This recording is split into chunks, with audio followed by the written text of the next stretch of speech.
जब हिंदू थे तो ये ओबीसी थे, इसलिए इनको ओबीसी मान लिया जाए। तो ओबीसी ने, कमीशन ने पूछा कि फिर इतने कन्वर्ट कैसे हो गए, तो जवाब नहीं। और तो और आपको आश्चर्य होगा कि वो कह रहे हैं कन्वर्ट होने से पहले वो लोग हिंदू थे, तो हिंदू समाज की जातियों से ज्यादा मुस्लिम समाज में जातियां हैं, बंगाल की सरकार के मुताबिक, जो ओबीसी कमीशन को उन्होंने रिपोर्ट दी है। इसलिए मैं कह रहा हूं, यह समाजवाद नहीं, यह मुल्ला मौलवी का नमाजवाद है, यह इस्लामी अकीदे का नमाजवाद भी नहीं है, यह मुल्ला मौलवी का नमाजवाद है। इसलिए यह पिछड़े, दलित और ओबीसी के आरक्षण को जिस ढंग से नष्ट करने का प्रयास कर रहे हैं, जिस ढंग से उस पे पिछले दरवाजे से सेंध मारने का काम कर रहे हैं, श्री नरेंद्र मोदी जी के नेतृत्व में भारतीय जनता पार्टी और एनडीए की सरकार इसे कदापि नहीं होने देगी। वक्फ बोर्ड के बारे में मैं पूछना चाहता हूं, अगर आपके दिल में इतना दर्द है तेजस्वी यादव जी, आप जवाब दीजिए कि पटना में वक्फ को लेकर लालू प्रसाद यादव जी का संसद में 2010 का दिया गया बयान है कि बहुत गड़बड़ हो गया है, सब जमीन अमीन कब्जा कर ली गई है। तो कहते हैं कि वो आधा बोला गया। तो मैं पूरा सवाल पूछता हूं, बताइए, इतनी वक्फ की संपत्तियां हैं, कितने अस्पताल हैं उस पर, कितने यतीम खाने हैं, कितने कॉलेज हैं, कितनी यूनिवर्सिटी हैं, कितनी मुस्लिम तलाकशुदा और बेवा महिलाओं के लिए कोई संस्थान बना है, कितना दिव्यांग, मुस्लिम समाज के दिव्यांगों के लिए क्या बना है, कौन सा मुस्लिम रिसर्च इंस्टीट्यूट बनाया गया है ना।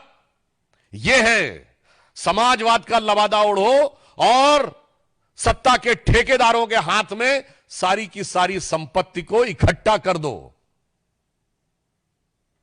इसलिए आज वेदना के साथ, उदाहरण के लिए गोविंदपुर ग्राम में, बिहार में, जहां 95% हिंदू रहते हैं, वक्फ बोर्ड का दावा है, और यहां सिर्फ हिंदू मुसलमान की बात नहीं है। मुनम्बम में, केरल में, क्रिश्चियन समाज के 400 घरों के ऊपर वक्फ बोर्ड का दावा।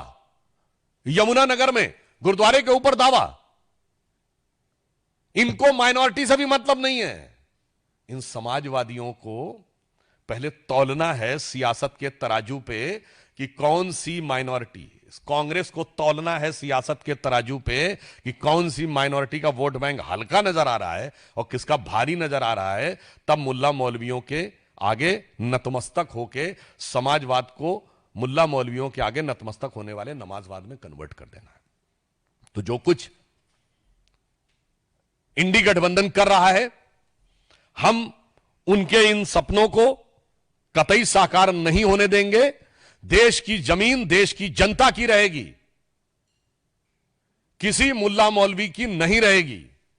देश का संविधान बाबा साहब के विधान से चलेगा, शरिया के फरमान से नहीं चलेगा। आपने अपने दौरे हुकूमत में शरिया के 1 दर्जन प्रावधान बाबा साहब के संविधान में पिछले दरवाजे से लागू किए। आप इस संविधान को शरिया स्क्रिप्ट बनाना चाहते हैं, हम नहीं होने देंगे। और अंत में मैं कहना चाहूंगा, अपराधीकरण की प्रतीक राजद, भ्रष्टाचार की प्रतीक कांग्रेस, दोनों मिलकर, और दोनों के युवा नेता, एक अधेड़ उम्र का युवा नेता, एक देखिए कितना शिक्षित युवा नेता जिसको क्या कुछ पता है, और ये कह रहे हैं कि भगवान बुद्ध की धरती, नालंदा की धरती का कायाकल्प ये करेंगे। पहले तो मैं इनसे कहना चाहूंगा, वक्त पे कुछ जानकारी लेनी है तो आरिफ मोहम्मद खान साहब राज्यपाल हैं, जाके थोड़ा पढ़िए, समझिए, तो आपको समझ में आएगा कि इस्लामी अकीदे में, इस्लामी इल्म में वक्फ का क्या महत्व है। मगर क्या बताएं, पढ़ने के लिए भी, सुनने के लिए भी, समझने के लिए बुद्धि होनी चाहिए। तो इसलिए इनसे कहना चाहूंगा, समाजवाद के बारे में एक बड़े प्रख्यात समाजवादी कवि हुए हैं अदम गोंडवी, उन्होंने समाजवादी विचारधारा में आए हुए विकार पे दुखी होकर एक कविता लिखी थी, वो मैं आज आपके सामने अर्पित करना चाहता हूं। ये राजद, सपा और इंडी गठबंधन के नेताओं के लिए। और राम राज्य की अवधारणा जो गांधी जी ने दी थी, उसका क्या हाल किया कांग्रेस के नेताओं के लिए। तो अदम गोंडवी जी, ये उनका वाक्य है, मेरा नहीं, ये समाजवादी कवि थे। उन्होंने लिखा था, काजू भुना है प्लेट में विस्की गिलास में, उतरा है राम राज्यों विधायक निवास में। काजू भुना है प्लेट में विस्की गिलास में, उतरा है राम राज्यों विधायक निवास में। और आगे उनके शब्द हैं, पक्के समाजवादी हैं तस्कर हो या डकैत। ये मेरे शब्द नहीं है, ये आदम गोंडवी जी के शब्द हैं। पक्के समाजवादी हैं, तस्कर हो या डकैत, कितना असर है खादी के उजले लिबास में। मगर आज जो बिहार में हुआ है उसको देखकर मेरे मन में भाव आता, तो मैं एक पंक्ति इसके आगे अपने मन से इसको समर्पित करते हुए कहना चाहूंगा कि पक्के नमाजवादी हैं राजद हो या कांग्रेस, पक्के नमाजवादी हैं राजद हो या कांग्रेस, कितनी तड़प है कठमुल्ला वोटों की प्यास में। तो इसलिए मैं बहुत पीड़ा के साथ और मैं बिहार की प्रबुद्ध जनता का आह्वान करता हूं कि उसके सामने दो रास्ते हैं, राष्ट्रवाद और समाजवाद। अब वास्तविक समाजवाद के रास्ते पर चलती हुई भाजपा और जदयू, और कठमुल्लापन वाले नमाजवाद के रास्ते पर चलती हुई इंडी गठबंधन, जो सरकार में आने पर पिछले दरवाजे से शरिया लागू करने के लिए कोशिश करेगी, और एक तरफ हमारी सरकार जो बाबा साहब के संविधान की रक्षा करने के लिए कृत संकल्पित रहेगी। धन्यवाद। अब हम सवाल लेंगे। एक मोहित, thanks.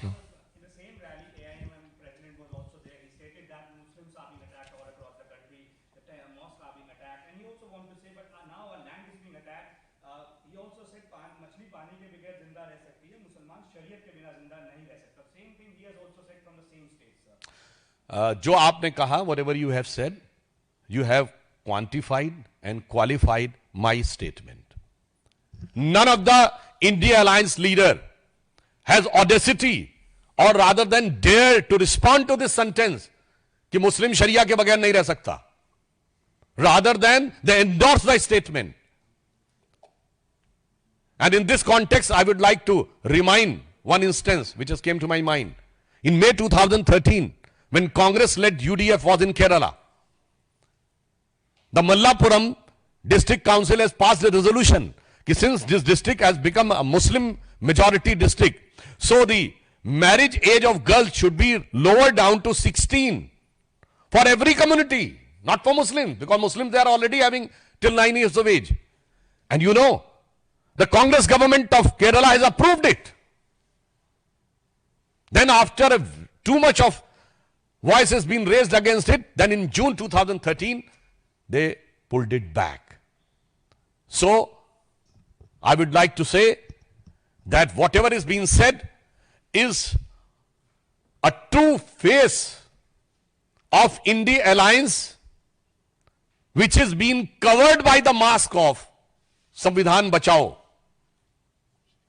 The real face is Sharia law. दूसरा सवाल नीरज जी।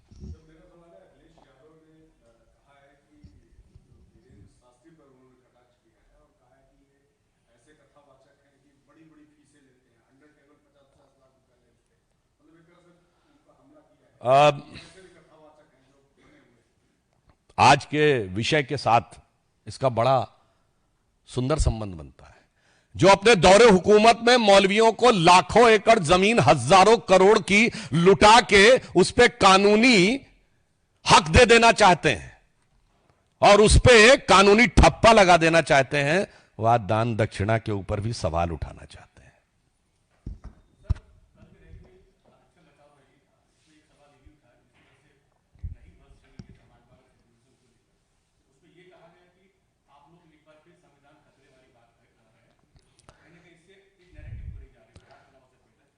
देखिए, मैं पुनः कहना चाहता हूं कि बिहार में जो कुछ कल हुआ है, 50 साल पहले इन्होंने संविधान का प्रियम्बल बदला था।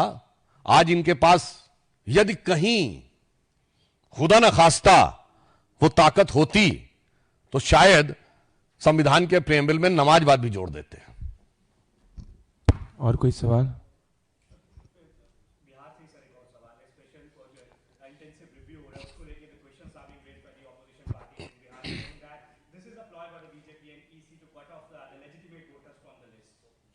It's a very peculiar, typical defeatist mindset which is being made to make a premise on alibi of an inevitant defeat. Because when you raise the question that the electoral rolls were having some faulty presence, And when the election commission says that yes, we will clarify this, we will recheck this, then you say no, recheck should not be done. तो what does this mean? इसका एक ही मतलब है इनका कि चुनाव में हमारे मन के मुताबिक फर्जी वोटिंग होनी चाहिए। मैं एक शब्द में कहना चाहूंगा तो इनकी माइंडसेट जैसे जानते क्या दिखाती है, वही जो मानसिकता इमरजेंसी के समय थी। संविधान मेरे हिसाब से होना चाहिए, चुनाव में हारा या जीता इसके आधार पर इंदिरा जी ने तय किया था कि संविधान की को वो कितना मानेंगी। आज इंडी गठबंधन वही दिखा रही है कि वो अपनी चुनावी हार जीत के आधार पर संविधान को मानेगी, चुनावी हार जीत के आधार के ऊपर चुनाव आयोग को मानेगी और अपने वोट बैंक की सुविधा के अनुसार चुनावी सूची को, मतदाता सूची को मानेगी। यह पुनः दर्शाता है कि बाबा साहब के संविधान और संवैधानिक व्यवस्थाओं में उनको किसी भी प्रकार की आस्था नहीं है। अन्यथा कोई भी व्यक्ति वीके न्यूज, राष्ट्र के नाम।